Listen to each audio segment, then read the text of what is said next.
What's up? I'm Roy Furr, and this is your Monday episode of Breakthrough Marketing Secrets, which means it's time to answer your questions about copywriting, marketing, business building, and more. Today, another question from a subscriber who's curious about that transition from being a content marketer to a direct response copywriter. Somebody converting to the gospel of direct response, recognizing that if you want to be a copywriter who's generating results for your clients and for yourself, direct response is where it's at. 2 turntables and a microphone. For those of you who are 90s kids like myself. So let's talk about transitioning from content marketing to direct response copywriting. So the specific question that I got said, I'm curious, would you consider doing a video on making the transition from content writing, blog posts to direct response copy? It's from Katie. Yes, Katie, here I am. I'm making the video for you and for anyone else who has been curious about this question. If you have another question you'd like to have answered, check the link in the description to ask Roy your question. That's where you can submit your question to have it answered in an upcoming Mailbox Monday episode. All right. So why would someone quit content marketing? 2 big reasons. One of them is old and one is pretty new as of this year. So reason number 1, one of them has gotten much more urgent as far as this year, we'll say that. So number 1 reason is to maximize your value and income. In my book, The Copywriter's Guide to Getting Paid, which you can pick up for less than $5 at the link in the description, I talk about copy that's close to the sale versus copy that's far from the sale. And close to the sale copy is like the example that I often give is my first offer that I was making to clients as a direct response copywriter. I wrote the sales letter, the order form, I wrote the supporting copy to drive those sales. And that chunk of copy, when somebody sent my emails out to their list that directed their audience to my sales letter, and when people read my sales letter and clicked on the link to go to my order form and put their credit card in my order form to place their order, it was hard for the client to dispute the fact that my email copy, my sales letter, my order form, now hosted all on their site and all of that, right? But it's my copy that I wrote is what actually drove the revenue. And so when it's close to the sale like that and you generate a lot of money with the copy, well, let me tell you what, that is, it's considered to be very valuable. So if you generate a few $100,000 for a client or millions of dollars for a client, they're going to really say, wow, this person is really valuable. I want to reward them. I want to keep them around. And they're going to give you a lot of money. Versus if you write content like a blog post that, maybe gets some search engine traction, gets some visitors, gets people digging deeper into the website. Those people eventually sign up for the email list maybe, and they go on from there. They maybe buy something down the road, right? It's much harder to track that this particular copy had whatever influence on the sale. And that stuff can be valuable, but its value is often harder to distinguish and sometimes almost invisible, right? And so you're going to maximize your value to the client and your income as a copywriter if you write copy that's closer to the sale. Number 2, you should quit content marketing to avoid irrelevance and replacement. This used to just be commoditization at the hands of copywriters who were willing to work for $1 less than you and somebody else willing to work for $1 less than them. And prices drive down as supply goes up. And that's still somewhat true in direct response, but the skill required to get good at direct response makes each copywriter less and less of a commodity. Today, all that commoditization is made much worse. And instead of commoditization, you're trying to avoid irrelevance or replacement due to the rise of AI. Tools like ChatGPT that can crank out a blog post. Now, that blog post doesn't have to be perfect, but if I can get a blog post to be cranked out from a prompt in ChatGPT in a matter of minutes from a $20 a month subscription, That's probably easier than managing a content writer to write that stuff for me.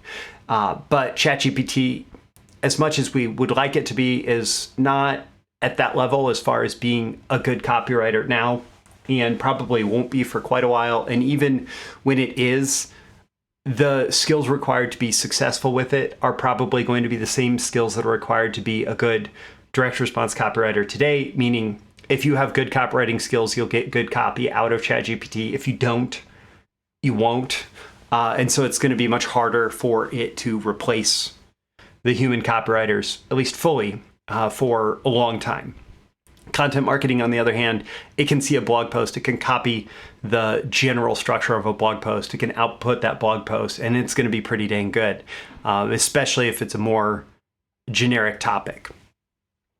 So what's the number one difference? This is all leading up to this whole transition from content marketing to direct response copywriting.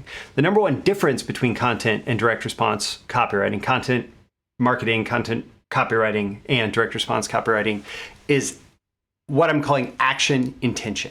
That is, I am writing this, I am putting out this content in whatever media I'm using for the explicit purpose of getting someone to take an action at the end. That's the big difference, right? The big difference is, am I trying to get them to read, or am I trying to get them to read as a prerequisite to taking whatever desired action I want them to take at the end? That could be lead generation, it could be actually making the sale, it could be whatever, right? But it's about moving them towards that next action that's going to move the sales process forward and generating some kind of response. It's in the name, direct response, right? And so when you go to create a piece of direct response copy, you need to have a clear, desired next step. And that is the biggest difference between direct response and just content marketing. Good news, if you can get people to take action as a result of your messaging, the copy that you're writing, you know how to write direct response copy. Now you can get better at it, right? And you can get much more specific as far as what's going to work in different media, what's going to work for different offers, all of that. But if you can get somebody to take that next action towards a sale as a result of what you write, that's what makes for effective direct response copywriting. So in this transition from content marketer to direct response copywriter, what kind of direct response copy will be easiest to write first? If you're thinking about the transition, I think that this is where you should start. In my personal experience, what I did, I got started as a copywriter for someone that wasn't really a direct response. It was a company that wasn't really direct response.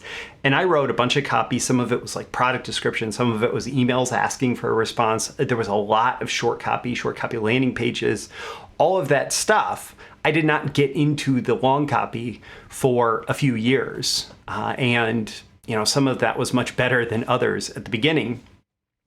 But if we're looking at the quickest transition into working with direct response clients, the type of copy that you want to write first, the big thing that I think of is advertorials.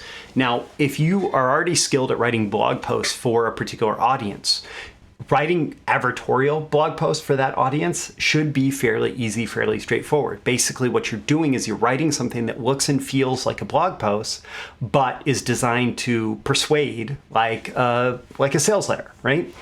Like an advertisement. And so it's going to start off looking and feeling like that blog post, but by the time you get down to the end, there's going to be explicit offer made, explicit call to action included. And these advertorials are wildly effective in many markets for paid traffic.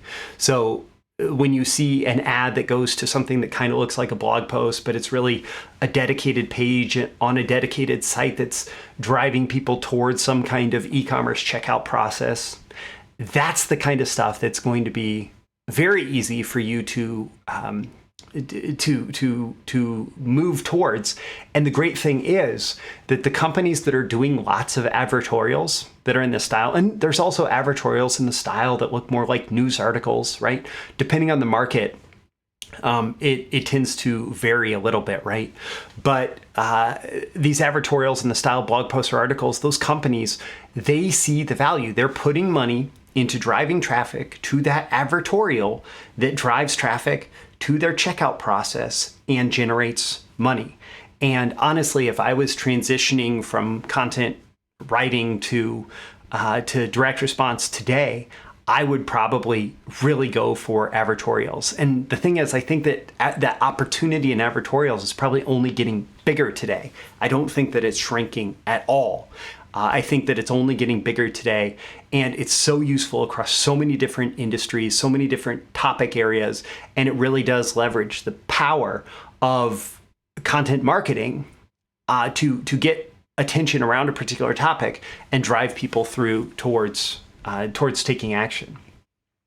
I would also consider doing more direct response email copy, more direct response short to medium length ads. So think, Facebook newsfeed ads, that sort of thing. These areas where you can just start working with clients, doing some short copy projects with them. Maybe for somebody who's doing a lot of advertorial advertising, you could offer to write 5 advertorials for $5,000, and they may only end up running one, but if they're running any significant volume and you write one of them that performs better than their current one, they could turn that advertorial into tens of thousands, hundreds of thousands of dollars, if it is a company that's using a lot of advertorials. And so these different types of copy are going to be the best way to get your foot in the door of direct response and in the door of direct response clients. And so as you're thinking about transitioning to direct response, the prerequisite is study direct response. My training is great for that. I do have advertorial copywriting training that I'm linking to in the description. Turning to the classics of direct response is also a great place to go. All the classic books on direct response advertising. Make sure you're focusing on the principles and strategy. A lot of classic ads that people try to swipe today, the techniques and tactics may feel a little bit outdated when applied in today's market. However, the principles and strategy behind them continue to be very valuable. So adapt the techniques and tactics to your situation, your market, your voice of your copy, all of that. Also, as you are learning direct response, especially as you get into longer copy, I strongly recommend that you study the deep structure of highly effective copywriting. And my high velocity copywriting course does teach that. It teaches the 3 big idea types, and it teaches how to turn all of that into a longer pitch. Because when I got into direct response, one of the biggest mistakes I made out of the gate in terms of trying to write longer sales letters, longer copy, was that I really didn't have any good structure to hang my copy on. And so it meandered all over the place. But when I focused on the deep structure and built gave myself a strong foundation or a strong skeleton to flesh out, right, of the copy, it got much, much more effective. It made a lot more sales, a lot more profit from the copy. And as a result, I really was able to skyrocket my direct response career. That really, really, really becomes important as you start to write longer copy. But in this transition, I would say start with the formats that I mentioned, because they're going to be your quickest, easiest way into the world of direct response copywriting and direct response marketing. Be clear about your intention and destination with your clients. Tell them, hey, I'm transitioning from content marketing, content writing to being a direct response copywriter, and I think that your company is really interesting. I'd like to work with you. My immediate goal is to help you with whatever kind of overflow, especially like advertorials and other short copy that I can do for you. But then from there, I'm interested in going deeper with you and maybe doing some bigger direct response campaigns, direct response projects. And so just be clear about that from the beginning so that you plant the seed. And as they have opportunities come up that might be a good fit, they will think of you. And when you're successful with a client, that's an opportunity to offer more. Hey, we had a bunch of advertorials succeed. Does it make sense to work with you on whatever next step might be a bigger opportunity, a bigger project for you? And always work at the edge of your comfort zone here. It is a big transition that probably is going to take place over months and years to really establish yourself as a direct response copywriter. it will go fastest if you are working at the edge of your comfort zone, if you're volunteering for bigger projects, and asking for help when you need it from the client, from peers, from, you can do paid copy reviews. That's a service that I currently offer. Things like that will make you a better copywriter. So at the end of this, my call to action for you is, number one, ask yourself how you are going to use this going forward. What one takeaway are you going to use as your next step towards establishing yourself in direct response? Also, don't forget to like and subscribe so you can get more content like this delivered to you. I'm including links in the description to the Copywriter's Guide to Getting Paid, my Advertorial copywriting course, high velocity copywriting, a link to ask me your question. And yeah, with that, I'm Roy Furr. This is Breakthrough Marketing Secrets, and I'll see you again in the next episode. See you soon. Bye. Thank you once again for tuning in to this daily episode of Breakthrough Marketing Secrets. Remember, check out the links with this episode for even more value. Now make sure you like, comment, share, subscribe, and engage in every way you can to keep this show going and growing and delivering daily value to you. I'll catch you soon for your next big breakthrough.